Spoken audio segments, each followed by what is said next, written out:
తేనె ఎగుమతుల్లో భారత్ సరికొత్త రికార్డును సృష్టించింది. ప్రపంచంలోనే రెండో అతిపెద్ద హనీ ఎక్స్పోర్టర్గా అవతరించింది. 2020లో 9వ స్థానంలో ఉన్న భారత్ 5 ఏళ్లలో అనూహ్యమైన వృద్ధిని సాధించింది. కేంద్ర ప్రభుత్వం ప్రారంభించిన national bee keeping honey mission ఈ విజయంలో కీలక పాత్ర పోషించింది.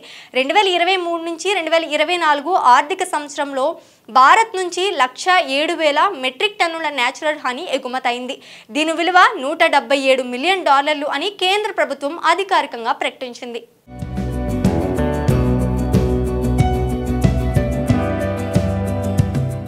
దేశంలో తేనెటీగల పెంపకాన్ని శాస్త్రీయంగా ప్రోత్సహించడం, నాణ్యమైన తేనె ఉత్పత్తిని పెంచడమే లక్ష్యంగా నేషనల్ బీకీపింగ్ అండ్ హనీ మిషన్ను కేంద్ర ప్రభుత్వం అమలు చేస్తుంది.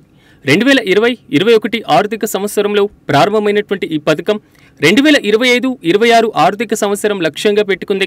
దీనికోసం కేంద్రం 5 ఏళ్లకు 500 కోట్ల రూపాయల బడ్జెట్ను కేటాయించింది. 2024లో 140,000 మెట్రిక్ టన్నుల సహజ తేనెను భారత్ ఉత్పత్తి చేస్తుంది. 107,000 మెట్రిక్ టన్నుల నేచురల్ హనీని ఎక్స్పోర్ట్ చేసింది. తేనె ఎగుమతుల ద్వారా సుమారు 1,480 కోట్ల విదేశీ మారకాన్ని ఆర్జించింది. భారత్ నుంచి ప్రధానంగా America, UAE, Saudi Arabia, Qatar, Libya దేశాలకు తేనె ఎగుమతి అవుతుంది.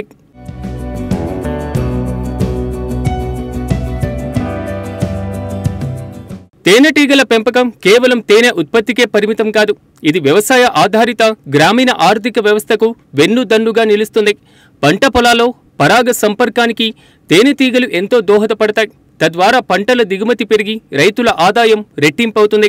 తేనె మాత్రమే కాకుండా మైనం, బీ పోలెన్, రాయల్ జెల్లీ వంటి ఇతర విలువైన ఉత్పత్తులు కూడా రైతులకు, భూమి లేని నిరుపేదలకు అదనపు ఆదాయ వనరుగా మారాయి.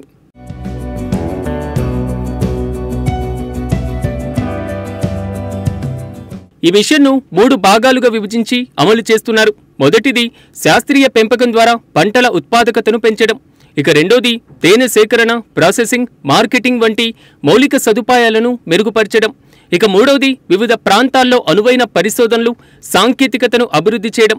తేనె నాణ్యతను, అది ఎక్కడ తయారైందో తెలుసుకునేందుకు మధుక్రాంతి అనేటువంటి ఆన్లైన్ పోర్టల్ను కూడా ప్రభుత్వం అందుబాటులోకి తెచ్చింది.